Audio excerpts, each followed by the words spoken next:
እና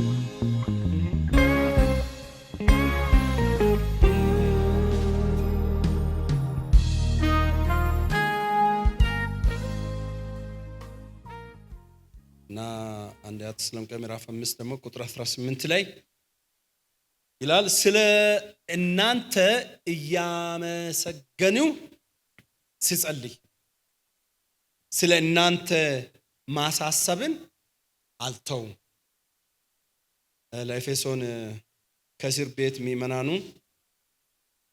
ሲጽፍ በጻፈው ደብዳቤ ውስጥ ስለ እናንተ እግዚአብሔርን ማለቱ ነው እያመሰገኑ ሲጸልይ ስለ እናንተ ማሳሰብን አልተውም። አይታችኋል። ይሄ አልተውም ቀጣይነት ያለው ማለት ነው። ከዛ ደግሞ አንደኛ ተሰሎንቄ ምዕራፍ 5:18 ሳታቋርጡ ምን አድርጉ ጸልዩ ይላል። ከሮሜ 1 ጀምሮ የጳውሎስን የጸሎት ፊልሞና ቁጥር 6 ድረስ ለመፈተሽ ሞከርኩኝ። እኔ ያስቀረውት ስለ ጸሎት ጳውሎስ የጸለየው ጥቅሶች ካሉ ፈልጋችሁ በእውነት ብርቱ የሆነ ጠለቅ ያለ ጥናት ማድረግ ትችላላችሁ። ይሄ ኦፍ ኮርስ መነሻ ጽሁፍ ነው እና ግርድፍ ጽሁፍ ነው። ጳውሎስ የመጀመሪያ ጸሎቱ የተመዘገበው ሮሜ ምዕራፍ 8 ላይ ነው። ሮሜ ምዕራፍ 1 ላይ ከዛ የጳውሎስ ጸሎት በስነ መለኮታዊ ደብዙ በተለያየ ቦታ ከተጸለዩ ጸሎቶች ሁሉ ጥልቅ ነው እና ለምሳሌ ምዕራፍ 1 ከቁጥር 8 ጀምሮ እምነታችሁ በዓለም ሁሉ ስለተሰማች አስቀድሜ ስለሁላችሁ አምላኬን በኢየሱስ ክርስቶስ አመሰግናለሁ። በልጁ ወንጌል በመንፈሴ የማገለግለው እግዚአብሔር ምስክሬ ነውና ምናልባት ብዙ ቆይቼ ወደ እናንተ አሁን እንድመጣ በእግዚአብሔር ፊት መንገዱን እንዲያቀናልኝ እየለመኑ ሁል ጊዜ ስጸልይ ስለ እናንተ ሳላቋርጥ አሳስባለሁ። ስለዚህ ምንድነው ያለው ማለት ነው? ለምእመናን ወይም ስለነዚህ ምእመናን እግዚአብሔርን ለማመስገን ያቀረበ ጸሎት ነው እና ይሄን እጸልያለሁ ስል የት ሆኖ ነው የምጸልየው ካል በአዲስ ኪዳን በብዙ ዳሰሳ መጽሐፎች ላይ ስለ ሮሜ በተጻፉት ጳውሎስ ያን ጊዜ ቆሮንቶስ ከተማ ሳይሆን አይቀርም ይባላል። በቆሮንቶስ ከተማ ሆኖ ብዕሩን ሲያነሳ ስለነሱ መጸለዩን ይነግራቸዋል ማለት ነው። ስለዚህ የት ነው ለሚለው ደግሞ ወደ ሮም ከዚያም ወደ ስፔን ጉዞ በማድረግ በሚደረግ ዝግጅት በዚያ ዝግጅት ነው እቅዱን ይነግራል። ለምን እንደጻፈ ይነግራል፣ እቅዱን ይነግራል። እንደውም በእቅዱ መካከል ወደ እነሱ እንዳሄድ እንዳዘገየው የሆነ ነገር እንዳዘገየው ይነግረናል። ምን እንዳዘገየው አይነግርም። አንዳንድ ሰዎች ሰይጣን አዘገየው ይላል። ጥቅሱ ሰይጣን አዘገየው አይልም፣ እግዚአብሔርም አዘገየው አይልም። ብቻ አዘግይቶታል እና ጳውሎስ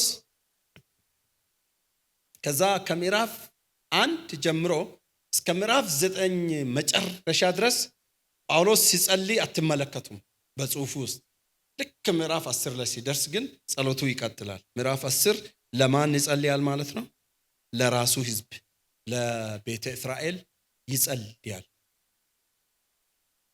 ምን ብሎ ነው? ወንድሞች ሆይ የልቤ በጎ ፈቃድና ስለ እስራኤል ወደ እግዚአብሔር ልመናዬ ምን እንደሆኑ ነው? እንዲድኑ ነው። እና ይሄንን ለአሕዛብ ነው የሚናገረው ማለት ነው። ለአሕዛብ ነው የሚናገረው። ስለዚህ ስለ እስራኤል ሕዝብ ቅናት እንደያዘው፣ ስለ ራሱ ሕዝብ ቅናት እንደያዘው፣ ያ ቅናት ዝም ብሎ ንግግር ሳይሆን በእግዚአብሔር ፊት እንደሚጸልይ። ስለዚህ የልቤ ፈቃድ ለቋንቋዎቹ በጣም እጭቅ ናቸው። ብዙ ትርጉም ያለው ነው። የልቤ በጎ ፈቃድና ስለ እስራኤል ወደ እግዚአብሔር ልመናዬ ምን እንዲሆኑ ነው? እንዲድኑ ነው። መዳንን እስራኤል እንዲያገኝ ነው እጸልያለሁ ይላል። በእውቀት አይቅኑ እንጂ ለእግዚአብሔር እንዲቀኑ ይመሰክርላቸዋልና የእግዚአብሔርን ጽድቅ ሳያውቁ የራሳቸውን ጽድቅ ሊያቆሙ ሲፈልጉ ለእግዚአብሔር ጽድቅ አልተገዙም። የሚያምኑ ሁሉ ይጸድቁ ዘንድ ክርስቶስ የሕግ ፍጻሜ ነው ያለ ይቀጥላል። ስለዚህ ጳውሎስ ለእስራኤል ሕዝብ ይጸልያል። ምዕራፍ 12 ቁጥር 12 ደግሞ ቅዱሳንን ይመክራል። ምን ብሎ ነው የሚመክረው? የሚያገለግል በአገልግሎቱ ይትጋ ይላል። የሚያስተምር ቢሆን በማስተማሩ ይትጋ፣ የሚመክር ቢሆን በመምከሩ ይትጋ፣ የሚሰጥ በልግስና ይስጥ፣ የሚገዛ በትጋት ይግዛ ይልና ፍቅራችሁ ያለ ግብዝነት ይሁን፣ ክፉ ነገር ተጸየፉት፣ ከበጎ ነገር ጋር ተባበሩ፣ በወንድማማች መዋደድ እርስ በርሳችሁ ተዋደዱ፣ እርስ በርሳችሁ ተከባበሩ፣ ለስራ ከመትጋት አትለግሙ፣ በመንፈስ የምትቃጠሉ ሁኑ፣ ለጌታ ተገዙ፣ በተስፋ ደስ ይበላችሁ፣ በመከራ ታገሱ፣ በጸሎት ጽኑ። ከጸሎት ማማለ አትውረዱ ነው እና ምእመናን በጸሎት እንዲተጉ ከዛ ደግሞ በአንድ ሐሳብ ደግሞ እንዲሆኑ ከሌሎች ምእመናን ጋር ባላቸው ግንኙነት ምዕራፍ 15 ላይ ቁጥር 5 እና 6 በአንድ ልብ ሆናችሁ በአንድ አፍ እግዚአብሔርን እርሱም የጌታችን የኢየሱስ ክርስቶስ አባት ታከብሩ ዘንድ የትዕግስትና የመጽናት አምላክ እንደ ክርስቶስ ኢየሱስ ፈቃድ እርስ በርሳችሁ በአንድ ሐሳብ መሆንን ይስጣችሁ። ጸሎት ነው፣ ይጸልያል። ከዛ ቁጥር 30 ወደ ሮም ምእመናን ለመሄድ እግዚአብሔር በይሁዳ ካሉትና ከማይታዘዙት እንዲታደገው ደግሞ ይጸልያል። ስለ እቅዱና ደህንነት በዚህ ጊዜ እንዳልተሰማው ባሰበ ጊዜ ይሄ የሚሳካ አይመስለኝም ብሎ ባሰበ ጊዜ እና ደግሞ ከዛ ከስደት ጋር አገናኝቶ እና አይሁዶች የራሱ ህዝቦች እንዳያጠቁት ይጸልያል ማለት ነው። ከቁጥር 30 ጀምሮ ወንድሞቼ ስለ እኔ ወደ እግዚአብሔር እየጸለያችሁ ከእኔ ጋር ተጋደሉ ትጋደሉ ዘንድ በጌታችን በኢየሱስ ክርስቶስ በመንፈስ ፍቅር እለምናችኋለሁ። በእግዚአብሔር ፈቃድ በደስታ ወደ እናንተ መጥቼ ከእናንተ ጋር እንዳርፍ በይሁዳ ካሉት ከማይታዘዙ እድን ዘንድ ለኢየሩሳሌምም ያለኝ አገልግሎቴ ቅዱሳንን ደስ የሚያሰኝ ይሆን ዘንድ ጸልዩ። በስመ አብ። በቅዱሳን ጸሎት እንዴት እንደምደገፋያችሁ ቅድም እንደነገርኳችሁ ላይ በጣም በቃ አንዳንድ ጊዜ እኔ ማን እንደምጸልይልኝ አላውቅም። አሁን ቅድም እንዳልኳችሁ ባለቤቴ እንደምጸልይልኝ ግን አውቃለሁ ሁሌም እና በአገልግሎት እንደው አገልግሎት የሆነ የእግዚአብሔር እርዳታ የሆነ ፊል ሳደርግ አይ ቲንክ የሆነ ሰው በቃ እየጸለየልኝ ነው ለኔ ይላል። ማን እንደምጸልይልኝ ግን አላውቅም። እና ቅርብ ጊዜ ግን አንድ አጥቢያ ቤተክርስቲያን 3 እናቶች እና መጡ እኔ ጋር ቸርች ሰብኬ ወርጄ ውጪ ሰላምታ እየተለዋወጡ 3ቱም ተያይዘው መጡ። ፓስተር አለ ጌታ ይባርክ እየጸለይንልኝ ነው አሉኝ ማለት ነው። እውነቴን ነው የምላቸው። አይኔ እንባ ሞላ። የማላውቃቸው ሰዎች የጸሎት ሪዛልት አልሰጣቸው። እየጸለይን አይዞህ እየጸለይንልኝ እንዴ። ከዛ በቃ እኔ ነሸጥ ኮራ አልኩኝ። እኔ እንደው ትንሽ ኩራት ቢጤ ካለ በቃ የሚጸልይልኝ ሰው ካገኘ ምን ትፈልጋለህ? አገልጋይ በእግዚአብሔር ፊት የሚማልድልን አገልግሎትህን ከርቀት የሚያውቅ ሰው እየጸለይኩልኝ ነው እየጸለይንልኝ ነው አይዞህ። በኋላ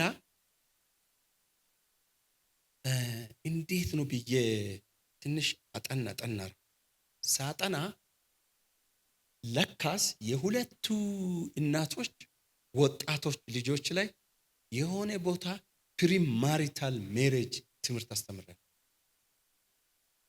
በዛ ፕሪማሪታል ሜሬጅ ትምህርት ትንሽ አንደኛዋ ልጅ ልክ ያልሆነ ግንኙነት አልተበላሸችም፣ ግን ጀማምራ ቤት ውስጥ ትልቅ ትግል ገጥሞ እና ስለዚህ እዛ ተማረችና እናቷና አባቷን ሄዳ ቤት ውስጥ ይቅርታ ጠየቀች ተንበርክካ። እና በኋላ ወደ ቤተክርስቲያናቸው ከዛ በኋላ በሌላ ጊዜ ነው የሄድኩትና እነሱ ሲለዩ እንትን ማን ነው ያስተማረው ብለው ሲጠይቋቸው እኔ እንዳስተማርኩ አወቁ ማለት። አንዳንድ እናቶች በተለይ እናቶች ከዛ ተስፋ አደረኩ። እኔ 12 ልጅ ነው እናታችን የወለደችው። ቅርብ ጊዜ ወደ ጌታ ሄዳለሁ። እሷ እንደምትጸልይ ከዓመታት በፊት ደግሞ ሴት አያቴ የእናቴ እናት እንደምትጸልይልኝ ያውቃል።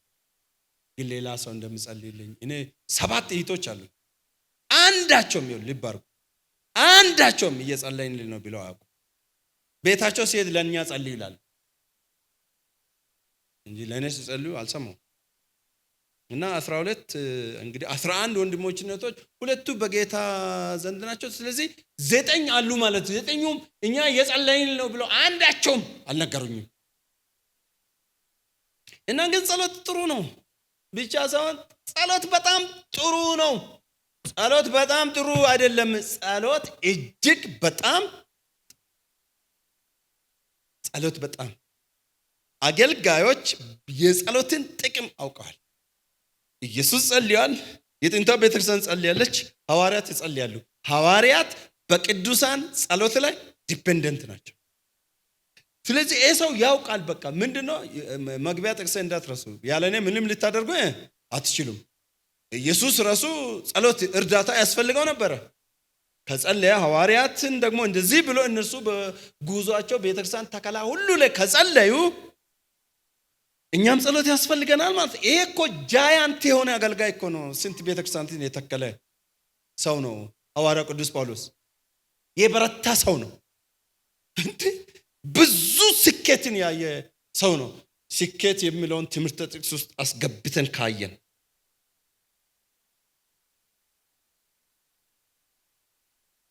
ግን ምን ይላል? ጸልዩልኝ እና ይላል ማለት ነው። ይሄ ሰው ጸሎት እንዴት አስፈላጊ እንደሆነ እኔ ልለምናችሁ አልልም እንጂ ለወደፊት ማለት ነው እንዳትረሱ። ለወደፊት መንገድ ላይ ስትሄዱ ዝም ብላችሁ ወክ ስታደርጉ እኔ ከመጣው ጸልዩ። በቃ አንድ ቃል አውጡ። የዘንድሮ ቃል አወጣው እንደምለው ማለት አይደለም። የዘንድሮ ቃል አወጣው እኛ የወጣ ቃል አለን፣ ሌላ ቃል አይወጣም። ከዘፍጥረት 1 እስከ ዮሐንስ 22 ቁጥር 21 ድረስ ወጥቷል ቃል። አንዳንድ አገልጋዮች ቃል አወጣብያለሁ የምትሉ ካለ ምን የምታወጣው ነገር አለ? ይኸው ወጥቷል። የወጣውን አንብብ።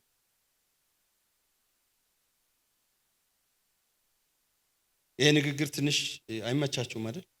ይመቻል፣ ይመቻል። በቃ ወጥቷል። ሃሌሉያ። ይሄ የወጣ ቃል ነው። የወጣውን ቃል ለመረዳት ቅጥን አሳርፎ ቁጭ ማለት ያስፈልጋል። ሱሪ አንድ ብቻ ከሆነ ይቃጠል፣ ሱሪ ይቀደድ።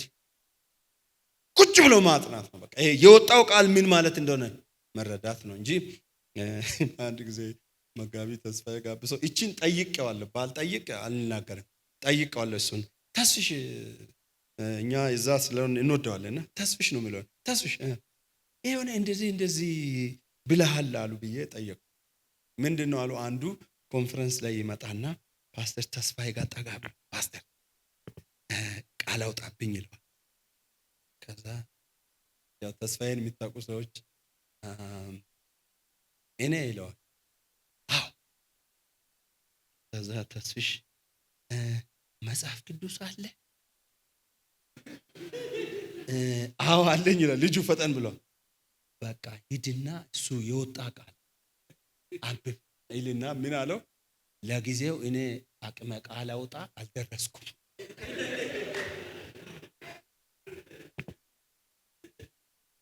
ተስፋዬ እንኳን አይዳፈርም፣ እናንተ የምትዳፈሩት ለማለት ፈልጌ ነው በሲሱ። እና አሁን እኔ ቃል አውጣባቸዋለሁ እያልኩ አይደለም። እንደው ስትሄዱ እኔ ከመጣው ከመንፈስ ቅዱስ ነው እንዳታልፉ። በቃ ዝም ብላችሁ ፓስተር አበራ የሚባለውን ጌታ አንተ እርዳው፣ በቃ ወደ ጉዳያችሁ ግቡ። የጸሎታችሁ የቃላት ብዛት አይደለም፣ የምትደጋግሙት ነገር ሳይሆን በቃ አስባችሁኛል ማለት ነው። ዝም ብዬ አልመጣማ። የት ታውቁኛላችሁ? ዛሬ ግን አይታችሁኛል። የሆነ ቦታ ካያችሁ ወይ የሆነ ቦታ ቢታዩኝ ብቻ ሳይሆን ስትሄዱ እንደ ስታወሩ ምናምን እኔ ከመጣው ይሄ ነገርኳችሁ። ውርድ ከራስ ከመንፈስ ቅዱስ ነው። የምሬን ነው የምናገረው። ገብርኤልን ማርያምን ማለት አያስፈልግም። ለዚህ ከፊታችሁ ነጥለኝ እናቴ ትሙት አባቴ ትሙት አያስፈልግም። ከጌታ ነው፣ አንድ ከጌታ ነው። ቃል አውጡ። እሱም ቃል ምንድነው? ሌላ ሳይሆን ጌታው ይሄንን ባሪያህን ባትሉም ይሄን ወንድም እርዳው በሉ አደራ። በቃ ያለ ቅዱሳን ጸሎት መቆም አንችልም። አይገርማችሁም? ሌላ ጥቅስ እንድገም አይደል? ይሄን በሚመለከት ኤፌሶን ሂዱ ውስጥ ይገርማችኋል። ይሄ ጥቅስ ጳውሎስ የሚለውን ስሙ። ኤፌሶን 6 መጽሐፍ ቅዱሳዊ እኮ ነው።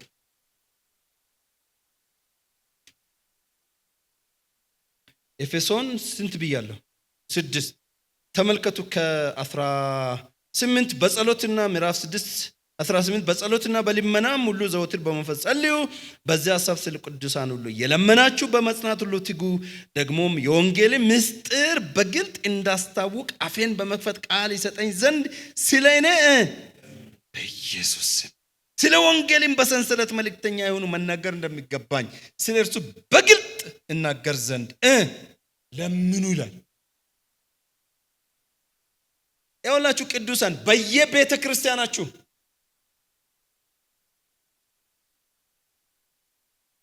የአገልጋዮች ስብከት አገልግሎት መድረክ ላይ ለምን እንደማይበረክት ታውቃላችሁ?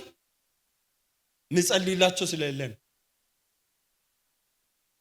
በእውነት ይህንን በደንብ በግልጥ ልናገር። ተቺ የሚያማ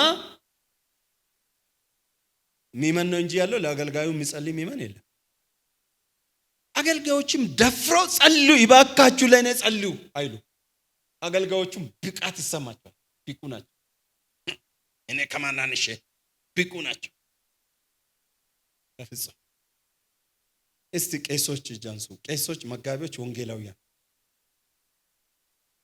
ከብዙ አብያተ ክርስቲያናት ልንገራቸው አይደል? ይኸው ኢመኑ በቃ ያለ ቅዱሳን ጸሎት መቆም አንችልም። ከኔ አንችልም አልኳችሁ። በቃ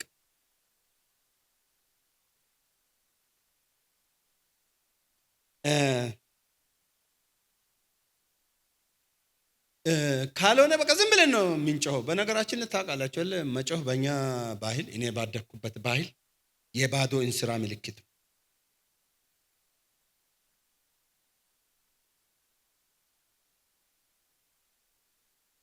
ሰምታችሁኛል?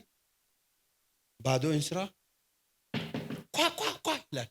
ከዛ ወንዝ ሄዳ ግን ውሃ ሞልታ ስትመጣ ግን ብትሉስ ኳ ኳ ኳ አይልም።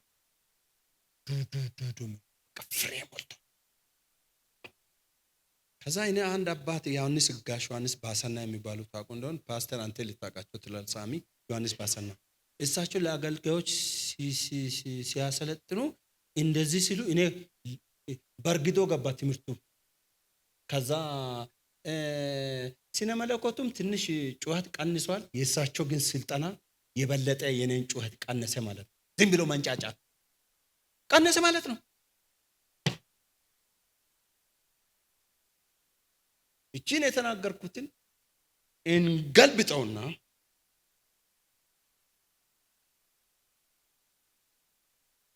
የፍሬ አልባነትን ምልክት ነው ብለው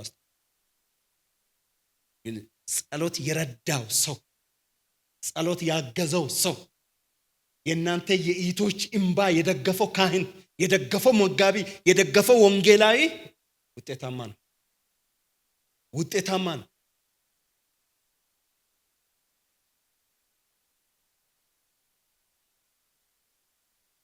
አንደኛ ቆሮንቶስ 1 ላይ እንዲህ ይላል ከ4 እስከ 9 በክርስቶስ ኢየሱስ ስላመናችሁ በተሰጣችሁ በእግዚአብሔር ጸጋ ምክንያት ሁልጊዜ ስለ እናንተ አምላክን አመሰግናለሁ። ለክርስቶስ መመስከሬ በእናንተ ዘንድ እንደገና እንደጸና በነገር ሁሉ በቃልም ሁሉ በእውቀትም ሁሉ በእርሱ ባለጠጎች እንድትሆኑ ተደርጋችኋልና። እንደዚህ የጌታችን የኢየሱስ ክርስቶስ መገለጥ ስትጠባበቁ አንድ የጸጋ ስጦታ እንኳን እንዳይጎድልባችሁ እርሱም ደግሞ በጌታችን በኢየሱስ ክርስቶስ ቀን ያለ ነቀፋ እንድትሆኑ እስከ ፍጻሜ ድረስ ያጸናችኋል። ወደ ልጁ ወደ ጌታችን ወደ ኢየሱስ ክርስቶስ የጠራችሁ እግዚአብሔር የታመነን አምላክን ስለናንተ ለናንተ በፈሰሰው ጸጋ ምክንያት እግዚአብሔርን ምን አደርጋለሁ? አመሰግናለሁ። ስለ ቆሮንቶስ ቤተክርስቲያን ማህበረ ምእመናን ስለ መዳናቸው ማለት ነው። ከኤፌሶን ሆኖ ደብዳቤውን ጻፈላቸው። አመሰግናለሁ አለ። ይቺ ቤተክርስቲያን እኮ በውጫዊ ግፊትና በውስጥ ቀውስ በጣም ተወጥራ ለነበረች ቤተክርስቲያን ነው። እንደዚህ ጸጋ ፈሷል በእናንተ። በዛ ጸጋ ምክንያት እግዚአብሔር ምን አደርጋለሁ? ስለ እናንተ አመሰግናለሁ። ቆሮንቶስ ቤተክርስቲያን መንፈሳዊ ቀውስ ለመከላከል በጻፈው ጊዜ ነው ይሄን ደብዳቤ። ከዛ በምስጋና እግዚአብሔርን በማመስገን ነው የሚጀምረው።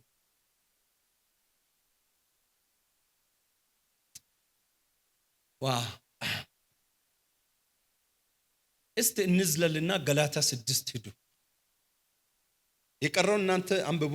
ገላትያ 6 የጌታ ኢየሱስ ጸጋ ከገላትያ ምእመናንና መንፈስ ጋር እንዲሆን የተጸለየበት ነው። ከአንጾኪያ ወይም ኢየሩሳሌም ሆኖ ነው። የይሁዳ የገላትያን መጽሐፍ የጻፈው ጳውሎስ በአንጾኪያ ወይም ኢየሩሳሌም ሆኖ ነው ተብሎ ይታመናል። ክርክር አለ ግን አንጾኪያም ወይም ኢየሩሳሌም ያልኩበት አንዳንድ ስኮለርስ አንጾኪያ ይላሉ። ምክንያቱም የገላትያ መጽሐፍ የተጻፈው እና የሐዋርያት ሥራ 15 ላይ ያለው ጉባኤ ስኮላርስን ለሁለት ይከፍላል።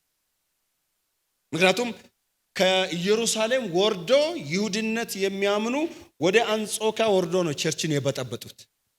ከዚያ ነው ወሬ ደርሶ ሪፖርቱ ወደ ኢየሩሳሌም ቤተክርስቲያን የመጣው።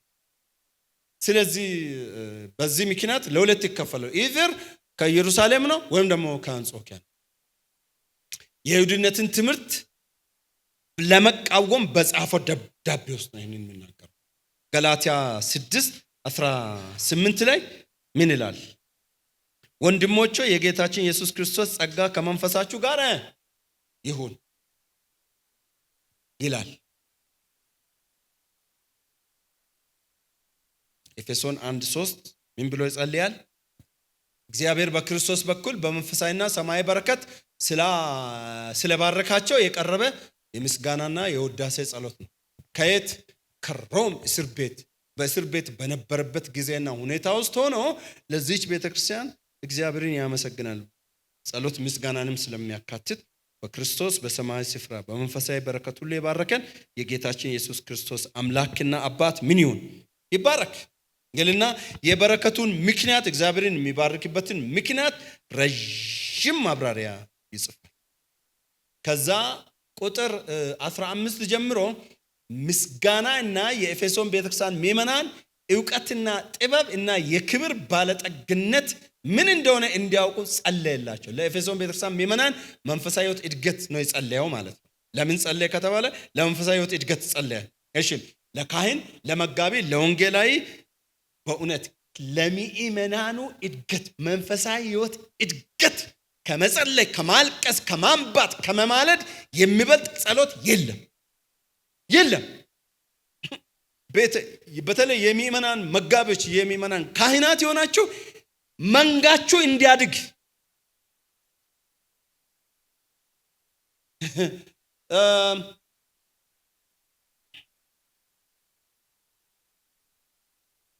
ፕራዮሪታይዝ ማድረግ መንጋችሁ በመንፈሳዊ ሕይወት እንዲያድግ በኑሮ እንዲበለጽግ አይደለም።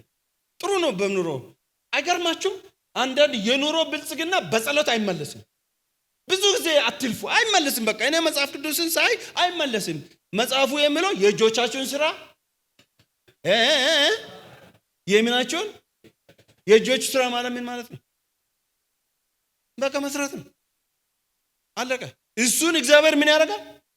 አይገርማችሁም? እሱን አላሙዲንን ይባርካል። በጌታ በኢየሱስም እንዴት እስላምን ይባርካል? ይሰራል።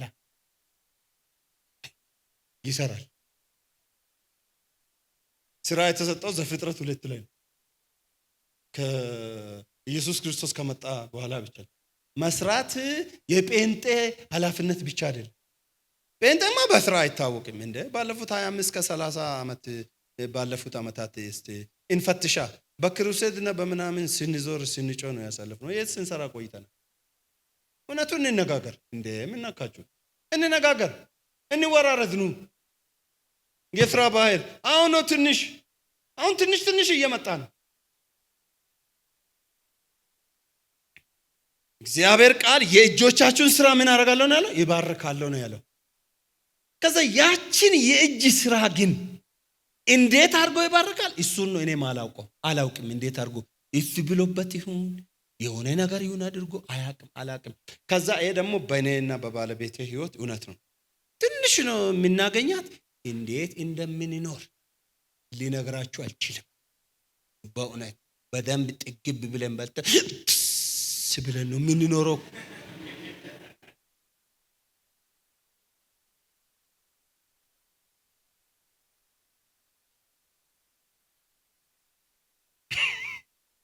እውነት እኮ ነው።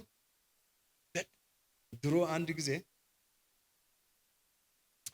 በይርጋለም ከተማ ወግ ደርሶኝ ከታዋቂ ሰዎች ተብሎ መንግስት ጋበዘኝ እና መንግስት ጋብዞኝ ይሄ የአዲስ አበባ የኢትዮጵያ ከተሞች እድገት 10 ከተሞች ተመርጠው ከ10 ከተሞች አንዱ ይርጋለም ነው። በሳተላይት ውስጥ የገባ እኔ የእናንተ ወንድም እና ከዛ የመጣሁት ናዝሬት ነው ስብሰባው። ከዛ የስራና ከተማ ልማት ያኔ የነበረው ሚኒስትር መጥቷል። የጂቲዘድ የጀርመን አምባሳደር ተወካይ መጥቷል ምናምን። በእርግጥ ጉባኤውን በእንግሊዝኛ በፈረንጅኛ ነው። እዛ ጉባኤ ላይ ተገኘውና ማታ የገባን ዕለት ለእራት ስንሰለፍ እራቱ ለማየት ያታክታል። እንትኑ ቢፌ ሲፋቱ ያታክታል። ከዛ የጋበዘኝን አንድ ጓደኛዬ ቀስ ብዬ ለካ በፉድ ነው ገንዘባችንን የሚጨርሱ ብዬ እሱን ትንሽ ሸንቆጥ አረኩት ማለት ነው። ከዛ እንደምንም የመጀመሪያ ዕለት በላው። ሁለተኛ ቀን ደግሞ ማታ ቦታ አይደል ሌላ ቦታ ደግሞ ቁርስ እናንተዬ የዛ አይነት የጁስ አይነት ሌላ አገር ነው ያየሁት እንጂ በየአይነት ጁስ ምን እንቁራሪትና የእባብ ስጋ ነው ያልነበር።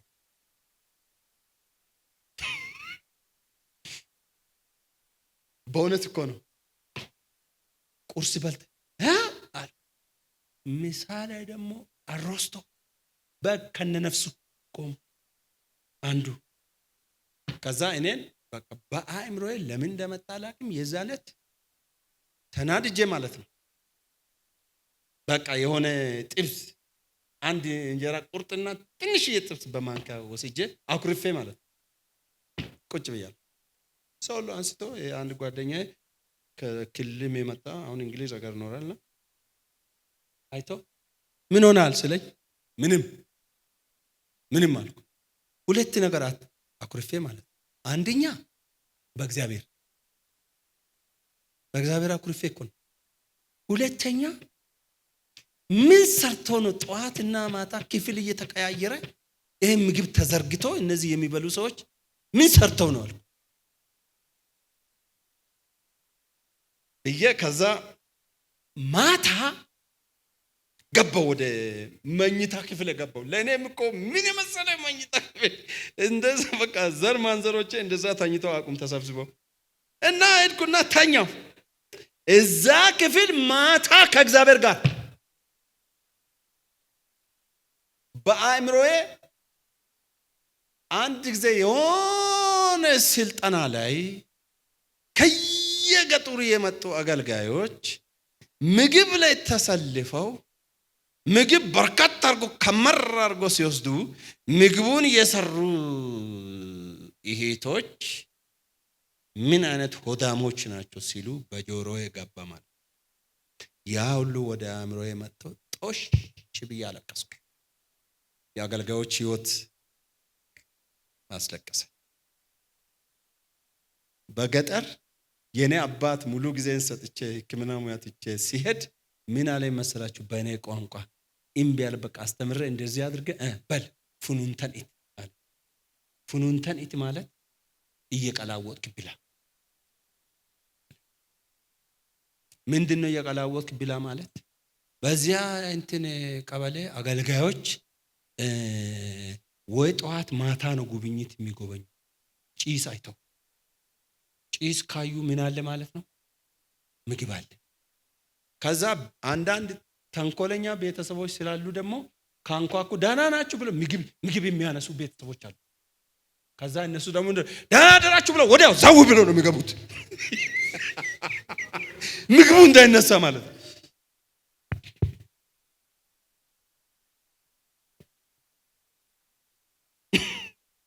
ከዛ አባቴ ደግሞ እኛ ቤት የቀላወጡ አገልጋዮችን ያውቃል። ከዛ ለእናቴ ለነከለ ምግብ ስጪ ለነከለ አትስጪ ይላል። ያልተጠሩን አገልጋዮች ለይቶ ያውቃል። እና ከዛ እንደዛ በቃ ቀላውጠ ዊሊሌ እያየህ ዊሊሌ ማለት ዊሊሊት ወደመረንተን ፍኑንተን ይታለ ዊሊሌ ማለት ጭስ እያየህ በል እየቀላወጥክ ብላ። እኔ አስተምረ ስራ እጄ ደሞዝ አዝጄ አሁን ለአገልግሎት አለ ማለት። እኔ የእናንተ ወንድም ጌታ ባንተ ተማምኜ ዋጋዬን ተምኜ ወጥቻለሁኝና ጎዳናዬን አቅና ብዬ ዘምሬ ወጣሁ። ጌታ ባንተ ተማምኜ ዋጋዬንስ ተምኜ ያታችኋል። ያ ሁሉ መጣና ጣሽ ብዬ አልቅሼ ጌታ ሆይ አልኩ። ከዛሬ ጀምሮ በኢትዮጵያ ቤተክርስቲያን ውስጥ አገልጋዮች በቃ ያተር ሽሮ ጥግብ ብሎ ውሃ ጠጥተው ይደሩ ብዬ ጸለይኩ ማለት ነው። ከዛስ 2 ልጆች አሉኝና ያን ጊዜ ጌታ ልጆቼ በቃ ወጡን ራሱ ሽሮን ራሱ ቢጫና ቀይ ተሰርቶ አይነት አለ ብሎ በልተው ማለት ነው እንዲያድሩ የጸለይኩ። በእንባ ነው የጸለይኩት። ማየት አልፈልግም ብዬ እስቲ ጠይቁኝ። ጸሎቴን ሰማ ወይ በለው ጠይቁኝ። አሳምሮ ነው። ለዚህ እኮ ነው ቀደም ብዬ አልኩት። ልጆቼም ወተት ጥግብ ብሎ ባለቤቴም ስትወልድ በደንብ ወተት ትንሽ ኪላቸው ድረስ ጡዝ ዘርጋው ወተት ጡቷ የሚያወጣ ሚስት ሆነች ማለት ነው። ለጡቷ ደግሞ ብዙ መመገብ ባልችልም ጡት የሚያመነጭ ወተት የሚያመነጭ ጡት ይሁን ብዬ ጸልያለሁ። አሁን ለሁሉ ዶክትሪን አይሁን ፕራክቲስ ነው። እሺ ዋ ብላችሁ ምራቅ እንዳትወጡ። እሱ ለኔ ብቻ ነው የሰራው ዶክትሪን ነው፣ ግን እግዚአብሔር ረዳል።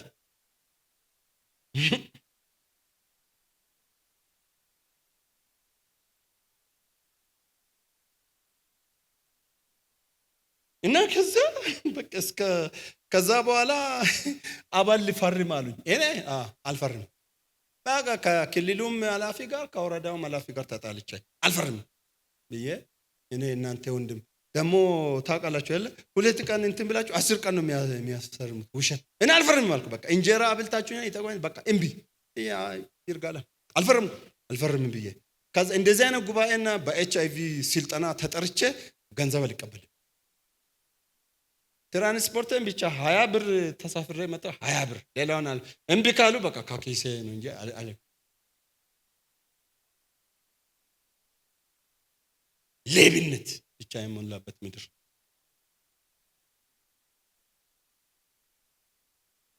ለምንድን ነው ማመጣው ነው? I am totally dependent on your prayer.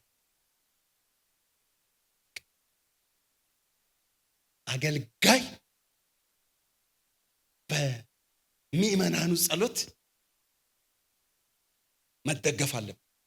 ከዛ የኔ ያመጣው ሁለተኛው አገልጋዮች ለምእመናን ቁሳዊ ብልጽግናቸው ሳይሆን መንፈሳዊ ብልጽግናቸው መጸለይ ያለባቸው። ለዚህ ነው ቁጥር 15 ተመልከቱ። ኤፌሶን 1 ቁጥር 15 ስለዚህ እኔ ደግሞ በእናንተ ዘንድ ስለሚሆን በጌታ በኢየሱስ ስለማመንና ለቅዱሳን ሁሉ ስለሚሆን መውደድ ሰምቼ ስለእናንተ ያመሰገኑ ሲጸልይ ስለእናንተ ማሳሰብን አልተውም። ከዛስ ለምን ጸለየ? የክብር አባት የጌታችን ኢየሱስ ክርስቶስ አምላክ እርሱን በማወቅ ይኸውላችሁ የጥበብንና የመገለጥን መንፈስ እንዲሰጣችሁ እለምናለሁ። ይህም የልቦናችሁ አይኖች ሲበሩ የመጥራቱ ተስፋ ምን እንደሆነ በቅዱሳኑም ዘንድ ያለው የርስት ክብር ባለጠግነት ምን እንደሆነ ለምናምን ከሁሉ የሚበልጥ ኃይሉ ታላቅነት ምን እንደሆነ ታውቁ ዘንድ ነው። ቅዱሳን በክርስቶስ እንዲበረቱ በእግዚአብሔር ልጅ ኢየሱስ ክርስቶስ ዕውቀትና ፍቅር ጠልቀው እንዲያድጉ የክርስቶስ ፍቅርና የክርስቶስ ዕውቀት ባለጠግነት አእምሯቸውን፣ ሕይወታቸውን፣ ኑሯቸውን እንዲቆጣጠር ለዚህ ምን አደርጋለሁ ነው የምለው? እጸልያለሁ ነው የምለው። በዚህ ምዕራፍ 3 ላይ ቁጥር 14 ጀምሮ ስለዚህ ምክንያት ከላይ ስለ ፍቅር ይናገርና ስለዚህ ምክንያት በሰማይና በምድር ያለ አባትነት ሁሉ ከሚሰይበት ከአብ ፊት እንበረከካለሁ። ለምን? በመንፈሱ በውስጥ ሰውነታችሁ በኃይል እንድትጠነክሩ ክርስቶስ በልባችሁ በእምነት እንዲኖር እንደ ክብሩ ባለጠግነት መጠን ይስጣችሁ። የእናንተም ስርና መሰረት በፍቅር ይጸና ዘንድ ከቅዱሳን ሁሉ ጋር ስፋቱና ርዝመቱ ከፍታውም ጥልቅነቱ ምን ያህል መሆኑን የክርስቶስን ፍቅር ለማወቅ ትበረቱ ዘንድ እስከ እግዚአብሔርን ፍጹም ሙላት ትሞሉ ዘንድ። ለአንድ ካህን፣ ለአንድ ወንጌላዊ፣ ለአንድ መጋቢ፣ ለምእመናኑ እግዚአብሔርን እንዲያውቁ በክርስቶስ ፍቅር እንዲያድጉ በጥበብ እንዲኖሩ የእግዚአብሔር ፍቅር እንዲኖራቸው መጸለይን የሚበልጥ ጸሎት ለአገልጋይ የለም። አይገርማችሁም? ለመጋቢ ለካህን ከተሰጡ ጆብ ዲስክሪፕሽኖች አንዱ ይሄ ነው፣ ጸሎት። ሌላ መሳሪያ የለም። ቃሉ በትር ነው። ጸሎት ደግሞ እንደዛው። ምእመናን የሚሄዱበት ሁሉ አንደርስም። ለምን? እኛ መንፈስ አይደለን። ምእመናን እንዴት እንደሚውሉ አናቅም፣ ግን እንጸልይላቸዋል። በኤፌሶን ምእመናን በመንፈሳዊ ሕይወታቸው እንዲበስሉ የተጸለየ ነው። ስለ ምእመናን ጥንካሬ ነው የጸለየው።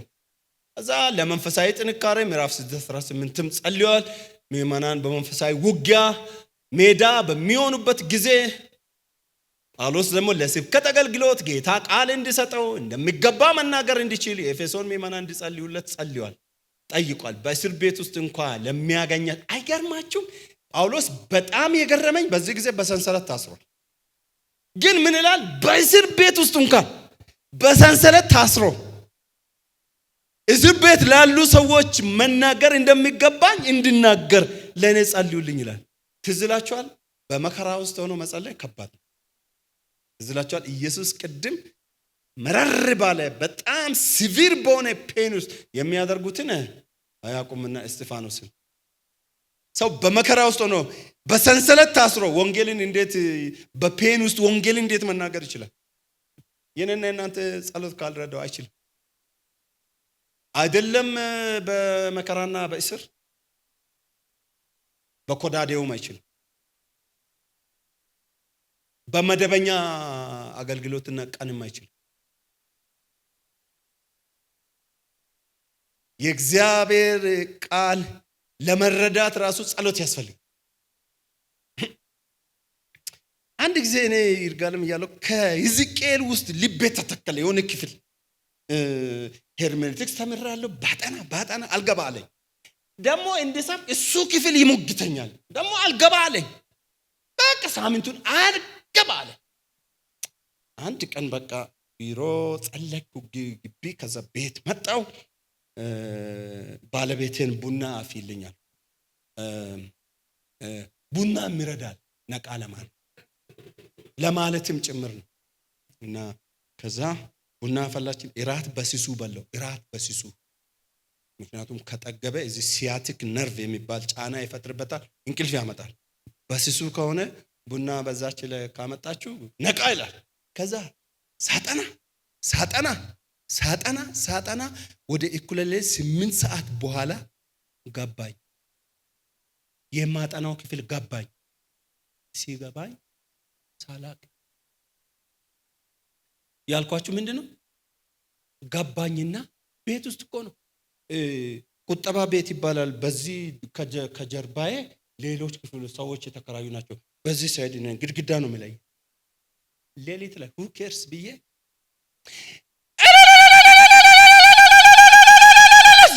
ባለቤቴ ቤት ውስጥ ተሰዳ የምትኖር ልጅ ሁሉም ልጆች ምናምን ከጓዳ ወጡ። ምን ሆነ ነው አገኘው ምን አገኘ? የማነበውን የክፍሉን ሐሳብ አገኘው ብዬ መንፈስ ቅዱስ አበራልኝ። በቃ አገኘው።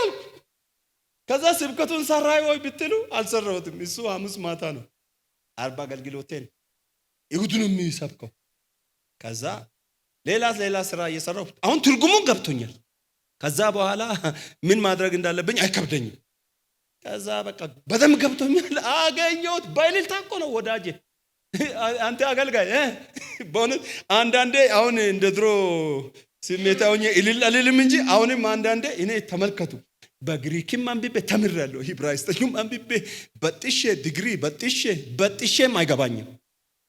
የመንፈስ ቅዱስ እርዳታ ዛሬም ያስፈልገኛል። ዛሬም መንፈስ ቅዱስ ሊያበራልኝ ዘንድ ይገባል። ሕዝቅኤልን እኮ ማነብ ከሆነ ኢሳያስን እኮ ማነብ ከሆነ 2800 ዓመታትን እኮ ወደ ኋላ ነው በፓራሹት የሚሄደው። ያን ጊዜ የነበረው ነገር ምንድነው ብዬ ለመረዳት ብልጭ እንዳለ ኢየሱስ ጌታ ነው አይባልም። ሰባኪ አይባልም። ብልጭ ያለ ነገር ሁሉ ልክ አይደለም። መብረቅም ብልጭ ይላል።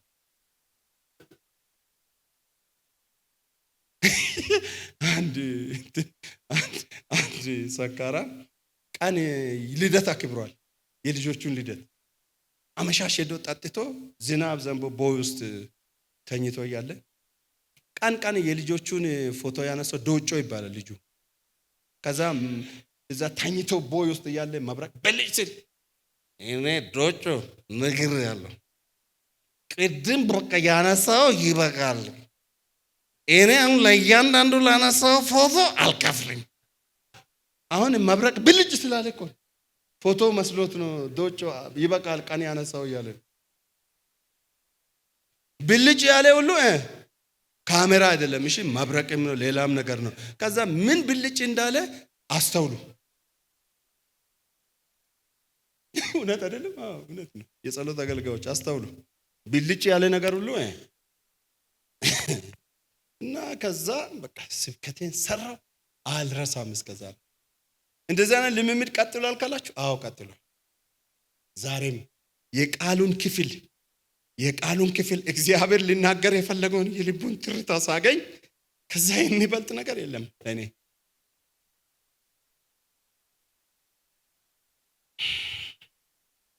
ጳውሎስ ስለዚህ ነው እኮ እናንተ ስንት ቤተክርስቲያን የተከለ ሰው ኤፌሶንን የተከለ ሰው አሁንም ምን ይላል? በቃ ይባካችሁ በሚገባ መናገር እንዲችል እንዲገለጥልኝ ምን አድርጉ ነው የሚለው? ጸልዩ። በግልጥ በቃ መናገር እንዲችል ጸልዩ። ይህንን ምስጢር እንዳስታውቅ አፌን በመክፈት ቃል ይሰጠኝ ዘንድ ስለኔ ለምኑ። ስለ ወንጌል በሰንሰለት መልእክተኛ ነኝና ስለኔ ጸልዩ። ስንት ጊዜ የሰበከ ታላላቅ ስብከቶችን የሰበከ ሰው አሁንም በጸሎት የተደገፈ ሰው ነው። በማጸሎት በሚመናን ጸሎት እንደው እኔ የሆነ ዝም ብለ ፓስተሩ ከፈቀደ ካይኑ ከፈቀደ እንትን በሉ እንጂ እንደው ዝም ብለ ሪስ ለማሰጥ ፈልጌ አይደለም። በእውነት አገልጋዮች ጸልዩላቸው።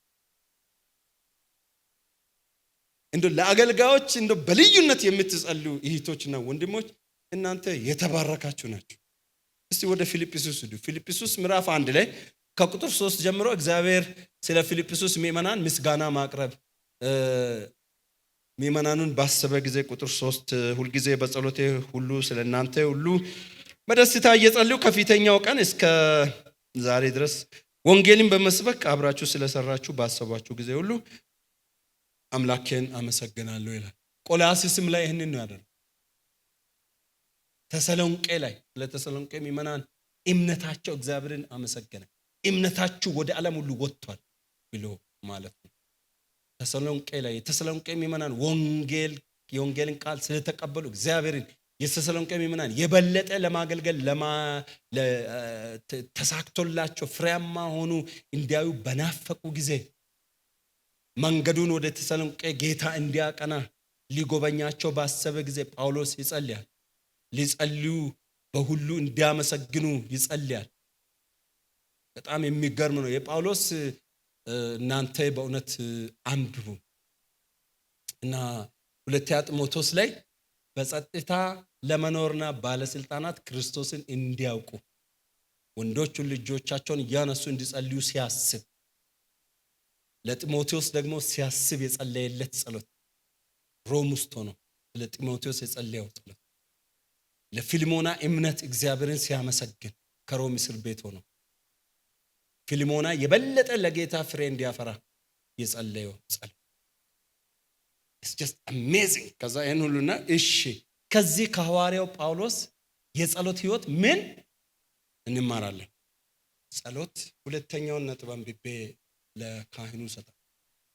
ጸሎት ትርጉም በሚመለከት ጸሎት እንዲህም ይባላል። መጽሐፍ ቅዱስ እስትንፋሰ መለኮት እንደሆነ ሁሉ ጸሎት ደግሞ በአንጻሩ እስትንፋሰ ሰብእ ይባላል። ይህ ማለት እግዚአብሔር በቃሉ አማካይነት እኛን ሲናገር እኛ ደግሞ በጸሎት እርሱን እናነጋግራለን። ስለዚህ ጸሎት እግዚአብሔር ዘላለማዊ ዕቅዱን በቤተክርስቲያንና በእኛ ህይወት እንዲፈጽም መፍቀድ ሲሆን ይህንንም በትህትና መፍቀድ፣ ከዚህ ውጪ መሄድ ወይም ያለ መጸለይ እግዚአብሔርን አልፈልግህም እኔ ራሴ በቂ ነኝ ብሎ እንደ መግፋት ይቆጠራል። እኛ በቂ ነን። ለዚህ ኢየሱስን ተመልከቱ። የጥንት ቤተክርስቲያንን ምሳሌነት ተከተሉ። ሐዋርያ ጳውሎስን ኢሚቴት አድርጉ፣ ሚሰሉ። በምን? በጸሎት። ቅድም ባልኳችሁ አራቱም ነገሮች በዚያ መበርታት ያስፈልጋል። እግዚአብሔር የጸሎት አገልግሎታችሁን ይባርክ። ስለጋበዛችሁኝ አመሰግናለሁ። እግዚአብሔር ከእናንተ ጋር